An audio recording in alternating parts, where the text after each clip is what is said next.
शांति।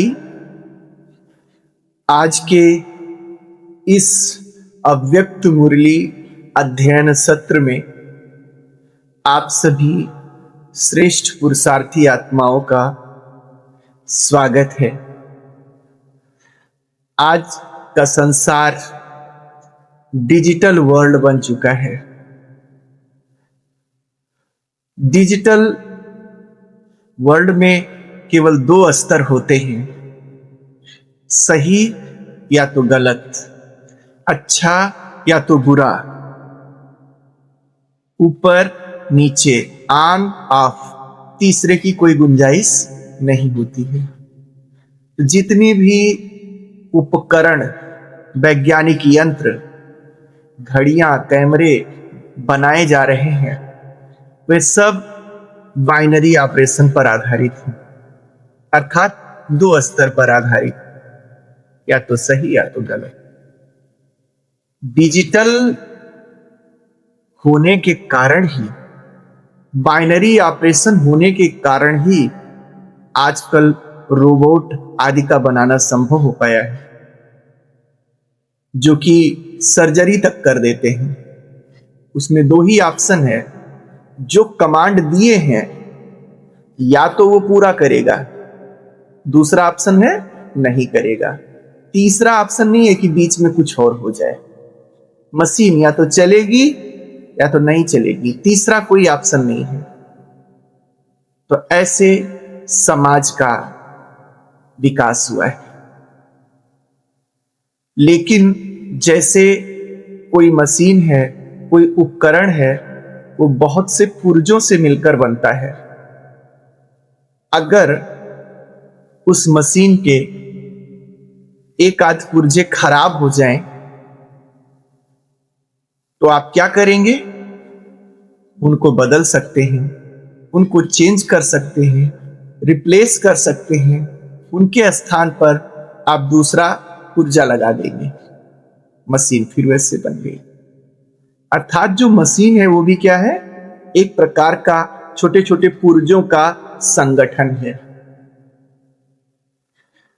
ठीक ऐसे ही परिवार, समाज, कोई भी दल, ये सब भी क्या है? छोटे छोटे मेंबर्स से मिलकर बनते हैं।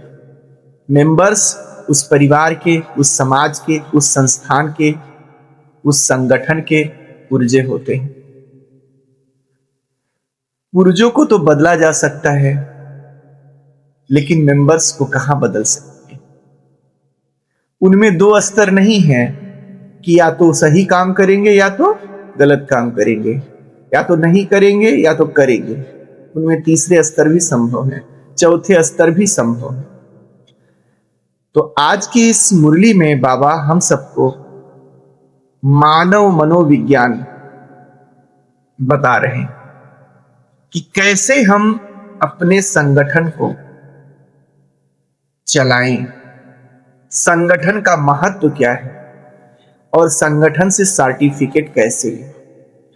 आज की यह मुरली 19 जुलाई 1972 की है, जिसका विषय ही है संगठन का महत्व तथा संगठन द्वारा सर्टिफिकेट। तो एक तो संगठन बताया गया जो पुर्जों का है, दूसरों का संगठन जो लोगों का है। एक से दो जैसे भी होते हैं संगठन हो गया। मान लो पति पत्नी है तो वो भी संगठन ही हो गया, दो लोगों का। परिवार अगर बढ़ गया और हो गए दादा दादी, चाचा चाची, तो वो भी एक संगठन ही हो गया। ऐसे जो संस्थान है वो भी संगठन। तो आज बाबा संगठन के महत्व को बताते हैं। अब मान लिया जाए उस मशीन में अगर कोई एक पुर्जा खराब है, डिफेक्ट है, तो क्या कहेंगे? मशीन खराब है कि पुर्जा खराब है? मशीन खराब है कहा जाएगा। वो तो बाद में पता चलेगा कहां खराबी। आपके शरीर में कोई एक अंग बीमार होता है और आप क्या कहते हैं? हम बीमार हैं। ठीक इसी प्रकार से संगठन का अगर एक सदस्य ऊपर नीचे है तो वो पूरा संगठन खराब है, ये माना जाता है। जो दूसरा बाहर का व्यक्ति है जो संगठन में नहीं है, वो क्या कहेगा? उस संगठन के लोग ऐसे हैं, उस संगठन में खराबी है, ये नहीं कहेंगे उस संगठन का वो व्यक्ति खराब है। ऐसा बहुत कम होता है। तो इसलिए संगठन का बड़ा महत्व है।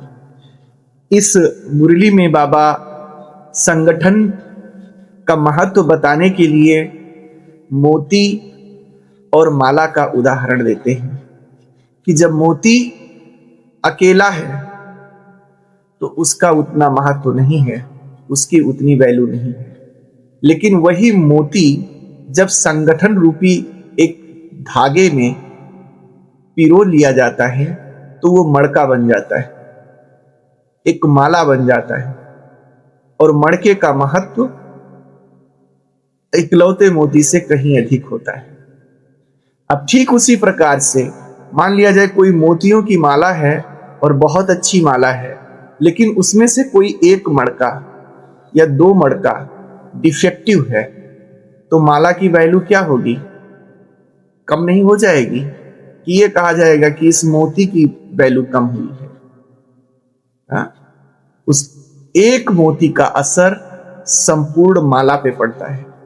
कहेंगे ये वाली माला अच्छी नहीं है, ये नहीं कहा जाएगा ये इस माला का ये मोती अच्छा नहीं है, कहा जाएगा ये वाली माला अच्छा नहीं है, इसको मत खरीदो। तो हम सब भाइयों बहनों को, चाहे हम परिवार में हो, चाहे किसी सामाजिक संगठन में हो या किसी आध्यात्मिक संगठन में हो, अपने संगठन के हर सदस्य को इस रूप में समझना चाहिए कि वो दूसरा नहीं है बल्कि हम ही हैं। माला का मड़का है, उसमें कोई कमी आई तो ये नहीं कहा जाएगा कि उसमें कमी है, वो संगठन की कमी है। और जब संगठन की कमी है तो सब लोग मिल करके उस कमी को दूर करें, न कि उस आत्मा की कमियों को क्या करें? चारों तरफ फैलाएं। जो अल्प ज्ञानी होते हैं, कम ज्ञानी होते हैं, वे संगठन के सदस्य की कमियों को फैलाते हैं, संगठन की कमी को अपनी कमी नहीं समझते।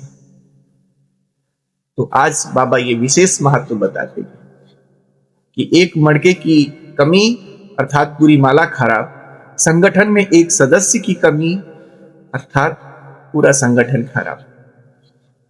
तो हमें अपने संगठन को इस प्रकार से मजबूत बनाना चाहिए। आज बाबा कहते हैं कि जैसे एक और एक मिल करके दो होते हैं, लेकिन कहा जाता है कि एक एक मिलके 11 हो जाते। 11 शब्द का महत्व क्या है? 11 का महत्व यह हुआ, 11 माना 2 से 11 क्या है? बहुत ज्यादा है। तो 11 का मतलब संगठन की शक्ति बहुत बढ़ जाती है। इसलिए अकेले के जगह पे संगठन में रहना ही शक्ति है, संगठन ही शक्ति है, ऐसा हमें समझना चाहिए। किसी भी प्रकार से हमें अपने संगठन को नहीं छोड़ना चाहिए। उसमें कोई कमी आती है तो उसको सुधारना चाहिए, सही करना चाहिए। फिर बाबा कहते हैं कि कैसे संगठन में सबके साथ रह के चलो, तो इसके लिए होली हंस की वृत्ति होनी चाहिए। हमारी वृत्ति हंस जैसी हो। हंस को अगर कंकड़ और मोती एक साथ गबड़ के रख दो तो उनमें से अपने चोंच के द्वारा वो केवल मोती को चुनता है, कंकड़ को छोड़ देता है। तो ठीक इसी प्रकार से संगठन में जितने भी सदस्य हैं उनकी विशेषताओं को धारण करें, उनकी विशेषताओं को देखें, उनकी विशेषताओं को चुनें। दोष सब में है तो दोष रूपी कंकड़ को नजरअंदाज करें, तभी आप संगठन को एकता के सूत्र में बांधे रख सकते हैं और हर व्यक्ति पूरे मन से, पूरी लगन से संगठन में कार्य कर सकता है। किसी का दोष दिखे तो उससे पहले हम क्या करें? अपने को चेक करें कि क्या हमारे में कोई दोष नहीं है। हम सब अध्यात्म के पुरुषार्थी हैं, पवित्र हैं स्वयं के प्रति। तो जब हम चेक करते हैं तो हम सब ये देखते हैं कि हम आप सब में कोई ना कोई कुछ ऐसे अवगुण अवश्य हैं, भले छोटे हैं, सूक्ष्म स्तर पर हैं, जिनको हम चाहते हैं कि ये ना रहें, जिन पर हम काम कर रहे हैं, पुरुषार्थ कर रहे हैं, लेकिन वे अभी पूरी तरीके से खत्म नहीं हुए। तो क्या हम अपने आप को बाहर फेंक दे रहे हैं, अपने से अलग कर दे रहे हैं? नहीं।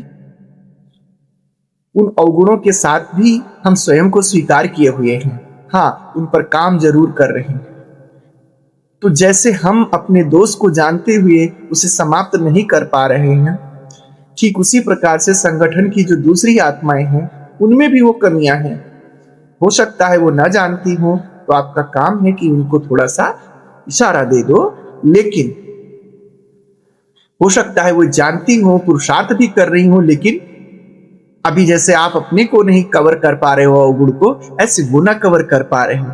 तो इसका मतलब ये नहीं है कि आप उनको एक्सेप्ट ना करो। जब आप किसी को स्वीकार करते हैं तो उसके सद्गुणों के साथ साथ उसके अवगुणों को भी हमें स्वीकार करना पड़े।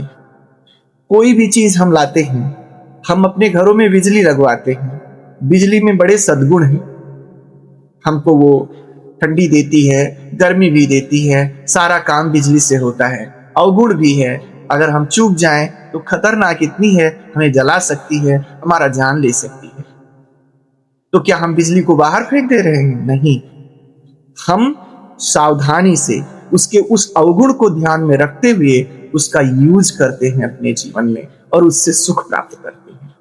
ऐसे परिवार के, संगठन के हर सदस्य के गुणों को हमें देखना है, स्वीकार करना है, उनको यूज करना है और अपने जीवन में खुशियां लानी है। जो अवगुण हैं उनसे बच के रहना है, उनको ध्यान रखना है, उनको खत्म करना है। ये हुई हंस वृत्ति। तो अगर इस रीति से कोई परिवार, संगठन, समाज चलता है तो वो संगठन जो है बड़ा ही मजबूत होता है। तो आज बाबा ऐसे कहते हैं, बाबा कहते हैं इसके लिए भी आप जगत पिता और जगत माता के समान में टिको। किसी के अवगुण को अपने अंदर समाने के लिए आपको जगत माता, जगत पिता के रूप में बनना पड़े तो संभालेंगे। माँ बाप अपने बच्चों के हर अवगुण को समा लेते हैं, तो आप भी उसको समा सकेंगे। फिर बाबा कहते हैं कि आपस में अगर एक दूसरे से मिलो तो पहले ऐसे यज्ञवत्स करते थे। बाबा उसी का उदाहरण 72 में देते हैं कि जब पहले मिलते थे तो आपस में वर्तमान सूक्ष्म पुरुषार्थ क्या चल रहा है, अपनी कौन सी कमियों पे आपने कैसे विजय प्राप्त की, ऐसे रूह रिहान करते थे। तो ऐसे आप अपनी विशेषताओं पर रूह रिहान करो, अपने पुरुषार्थ पे बातें करो आपस में मिलकर के, जब कभी मौका मिले तो जब ऐसी ऐसी बातों पे बात करेंगे तो और पॉइंट धरे के धरे रह जाएंगे। और जब इस प्रकार का संगठन आपका चलेगा, ये वृत्ति होगी, तो आपको 3 प्रकार के सर्टिफिकेट मिलेंगे। बाबा कहते हैं कि यह विद्यालय है ना, जिसमें आप सब मानव से देव बनने की पढ़ाई कर रहे हो। तो विद्यालय में, यूनिवर्सिटीज में सर्टिफिकेट मिलते हैं। तो आपको भी 3 प्रकार के सर्टिफिकेट लेना है। पहला, आपस में स्नेह कितना है। अगर इस वृत्ति से आपका संगठन चल रहा है तो आपस में एक दूसरे के प्रति स्नेह होगा, और जहां स्नेह है वहां एक दूसरे के प्रति क्या होगा? सहयोग की भावना होगी। और क्या होगा? स्नेह है तो एक बात और होगा, समीपता होगी। समीपता का मतलब वैचारिक समीपता। वैचारिक रूप से एक दूसरे के भावों को समझेंगे, वैचारिक रूप से सबका स्तर समान रहेगा, तभी स्नेह हो सकेगा। ये नहीं कि संगठन का एक व्यक्ति तो बहुत हाई फाई है उसके विचार बड़े ऊंचे हैं, उसके ज्ञान बड़े ऊंचे हैं, और दूसरे व्यक्ति को बहुत लो लेवल में है। ऐसा नहीं हो सकता। संगठन का मतलब ही है, स्नेह का मतलब ही है कि जिससे स्नेह होता है उसके समीप व्यक्ति हो ही जाता है और सहयोग अपने आप होता है। दूसरा सर्टिफिकेट बाबा कहते हैं वो आप सबको लेना है, वो है परमात्मा प्रत्यक्षता का। सेवाओं के क्षेत्र में आप सबने बाप को कितना प्रत्यक्ष किया है अपने संगठन के द्वारा, ज्ञान के द्वारा, अपनी चलन के द्वारा। कितने आपने सेंटर्स खोले हैं, कितने आपने गीता पाठशालाएं खोली हैं। ये 72 की मुरली है, तो उस समय विस्तार नहीं रहा होगा यज्ञ का, तो बाबा का भी यही है। उस समय बाबा ये चाहते थे कि आपने परमात्मा को कितना प्रत्यक्ष किया है। और आज यज्ञ तो विस्तार को पा गया है, अब सेवाओं की क्वालिटी कैसी होनी चाहिए, बड़े ही स्मार्ट ढंग से सेवाएं होनी चाहिए वर्तमान समय में, तब उसमें परमात्मा प्रत्यक्षता होगी। तो परमात्मा प्रत्यक्षता कितनी हुई है इसका सर्टिफिकेट। और तीसरा है संतुष्टता का सर्टिफिकेट। क्योंकि आपस में आप सबका स्नेह है, समीप है, सहयोग है, तो आप सब तो संतुष्ट हैं। लेकिन आपके जो जिज्ञासु हैं, जो संबंध संपर्क की आत्माएं हैं, वे आपके द्वारा कितनी संतुष्ट हैं, और आप स्वयं उन जिज्ञासुओं से कितना संतुष्ट हो। क्योंकि बहुत से ऐसे सेंटर्स होते हैं जहां पर टीचर्स और जिज्ञासुओं के बीच में संतुष्टि नहीं रहती है। तो बाबा मुरली में यह प्रश्न करते हैं जिज्ञासुओं से कि अपने अपने टीचर से आप संतुष्ट हो ऐसे। फिर बाबा कहते हैं जो आत्माएं, यानी आप सब आत्माएं सृष्टि और प्रकृति के परिवर्तन के निमित्त हैं, जो इतनी हिम्मत रखते हैं, वे कारण नहीं दे सकते कि इस बहन के कारण संगठन में विघ्न आ रहा है, उस भाई के कारण संगठन में विघ्न आ रहा है, या ये परिस्थिति थी इस कारण से सेवा आगे नहीं बढ़ रही है। आप कारण नहीं दे सकते। कारण देना एक बहाना है, बचपना है। हाँ, अगर आप कारण देंगे तो निवारण कौन करेगा? आप तो समाधान स्वरूप की श्रेणी में आने वाले लोग हैं। आपको तो जनता की, लोगों की समस्याओं का निदान करना है, और आप ही अगर कारण लिए फिरे रहेंगे तो जनता का क्या होगा? अगर कारण आता है, अगर कहीं पे कोई ये बात होती है ये कारण है, ये भाई कारण है, ये बहन कारण है, ये परिस्थिति कारण है, तो समझो कारण नहीं है, बल्कि जो कारण बक रहा है उस आत्मा के अंदर ही कोई कमजोरी है। चाहे वो मनसा कमजोरी है, चाहे वाचा है, चाहे कर्मणा है। किसी कमजोरी के कारण उसको कारण दिखाई पड़ रहा है। जो कमजोरी के कारण होता है वो व्यर्थ होता है। ऐसे व्यर्थ के कारण को हमेशा समाप्त कर देना चाहिए। बाबा कहते हैं संगठन की एकता के लिए 3 गुण धारण करना चाहिए। मनसा निराकारी हो, अर्थात सबको आत्मा के रूप में देखो, स्वयं को आत्मा के रूप में देखो। वाणी में निरहंकारिता हो। जब आत्मिक भाव होगा तो अहंकार रहेगा नहीं, विनम्रता ही रहेगा। और कर्मणा निर्विकारी हो। कर्म में निर्विकारी का होने का मतलब कोई कर्म आपके विकार युक्त ना हो। विकार युक्त होने का मतलब यह है दिखावा वाले ना हो। आत्माएं क्या होता है, जब कोई बड़ा आने वाला है, बड़ा आ गया, तब वो दिखाते हैं हम बड़े कामकाजी, बस चाहे पड़े रहे। ये तो ऐसे आपके कर्म ना। निर्विकारी का मतलब जितना जरूरत है उतना किए, जो है सो किए, और कर्म फल की इच्छा ना हो। अगर आपने कर्म किया और उसमें पाने की इच्छा हो गई, चाहे प्रशंसा ही कि मैंने भाई की सेवा की, बहन की सेवा की, उसने तो थैंक भी नहीं बोला। मैंने जिज्ञासुओं को, 4 जिज्ञासुओं को इतना अच्छा कोर्स कराया, 2 ने तो प्रशंसा की, अब 2 तो बड़े धूर्त थे, कुछ नहीं बोले। अगर आपके अंदर ये भाव भी है तो भी आपका कर्म क्या हो गया? विकारी हो गया। कर्म निर्विकारी नहीं रहा। बाबा कहते हैं आप कच्चा फल खाना चाहते हो कि अभी अभी सेवा किए, अभी अभी कर्म किए, और अभी अभी हमको फल मिले। जब कच्चा फल खा लेंगे तो उससे ताकत नहीं मिलती है, फल को पकने दो। ऐसे फिर बाबा कहते हैं संगठन को एक बनाए रखने के लिए एक दूसरे की बातों को रिगार्ड देना आवश्यक है।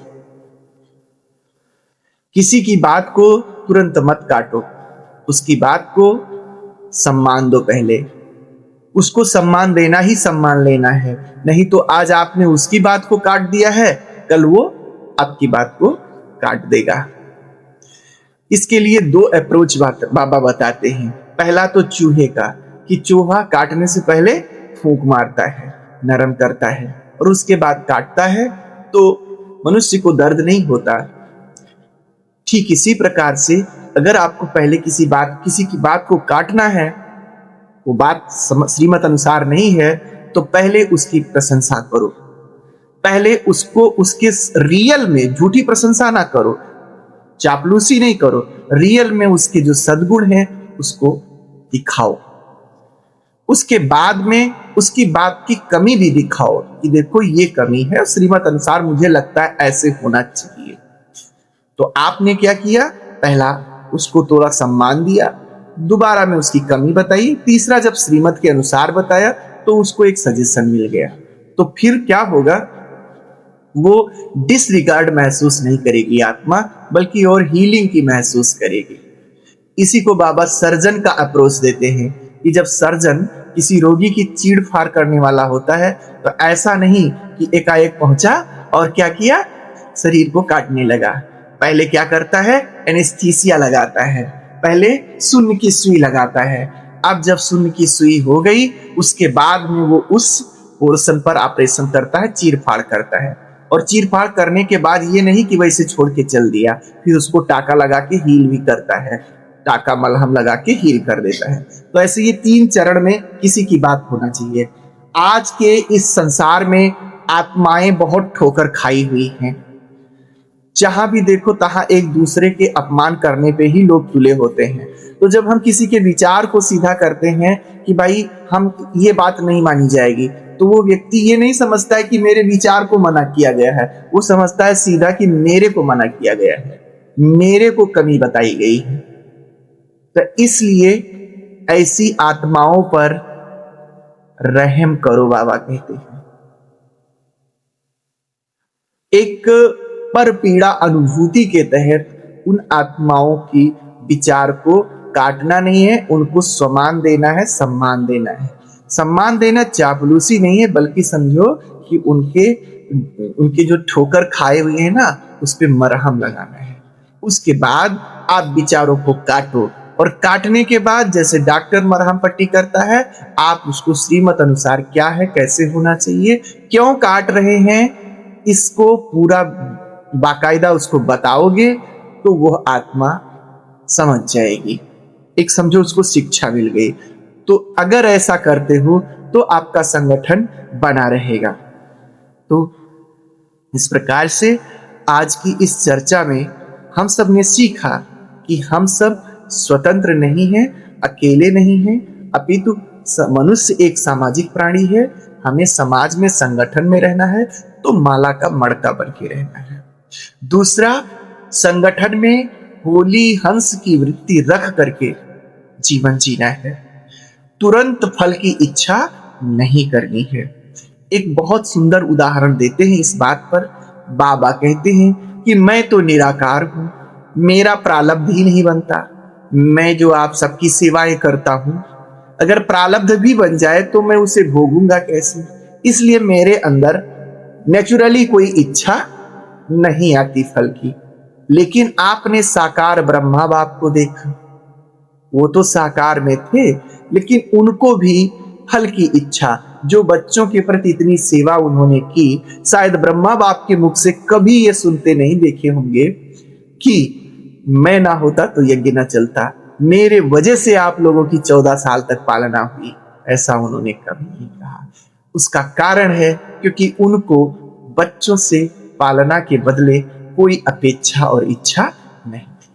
तो बाबा यहां कहते हैं अगर जगत पिता का स्वरूप धारण करोगे, क्योंकि ब्रह्मा बाप में यह सम्मान था, मैं जगत पिता हूं, जगत माता का स्वरूप धारण करोगे तो अपनी सेवाओं के बदले आपको ना तो जिज्ञासुओं से, ना अपने संगठन के छोटे भाई बहनों से कोई अपेक्षा इच्छा नहीं रहेगी। पिता, एक सच्चा पिता वही होता है जो मरते दम तक संतान को हमेशा देता ही है, कभी लेता नहीं है, ना लेने की इच्छा रखता है। तो अगर हम चाहते हैं कि हमारे अंदर फल की इच्छा बिल्कुल खत्म हो जाए और केवल कर्म और कर्म करें, तो उसके लिए हमें अपने स्वमान को, अपनी मानसिक अवस्था को ऊंचा उठाना होगा कि मैं जगत माता हूं, मैं पूर्वज आत्मा हूं, मैं जगत पिता हूं। अच्छा, ओम शांति।